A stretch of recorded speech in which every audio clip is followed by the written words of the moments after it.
New at 5, while yesterday's storming of the U.S. Capitol was shocking to see, some local activists were more surprised in how the rioters were received by authorities. In just the last year, we have seen protesters treated much differently. As they told our Sean Gallagher, they believe it's because of the color of their skin. 24 hours after supporters of President Trump broke into the U.S. Capitol, President-elect Joe Biden did not hold back about the double standard he sees in America right now. No one can tell me that if had been a group of Black Lives Matter protesting yesterday, they wouldn't have been treated very, very differently than the mob of thugs that stormed the Capitol.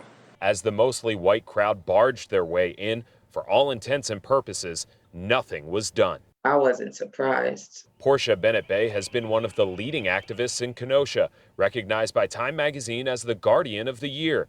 After Jacob Blake was shot by police, she has been on the front line of the fight against police brutality and racial injustice. The same people who called us animals and terrorists really had nothing to say about that yesterday. Compare what happened at the Capitol to the day before in Kenosha, where the district attorney announced no charges would be brought against the officer who shot Jacob Blake. 500 Wisconsin National Guard members were sent to Kenosha. Our courthouse is more guarded and our dinosaur museum is more guarded than what the Capitol was yesterday. Due to the minimal security presence at the Capitol, angry white rioters rummaged through Congress unabated. 4 people died.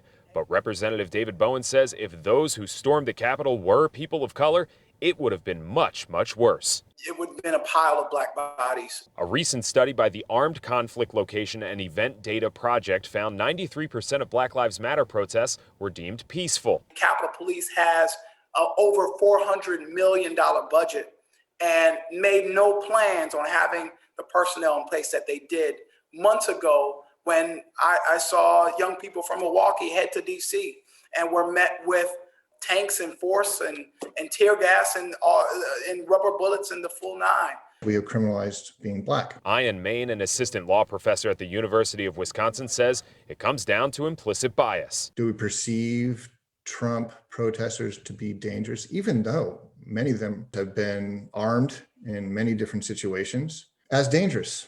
The answer is no. They're white. For Portia, she's just making sure when we look at this event from a critical perspective, there is a big difference between what she does and what she saw on TV. That is not a protester. What we did here, when we got the wrong answer that we didn't want to hear, that is protesting. What they did, those are terrorists. In Milwaukee, Sean Gallagher, TMJ4 News.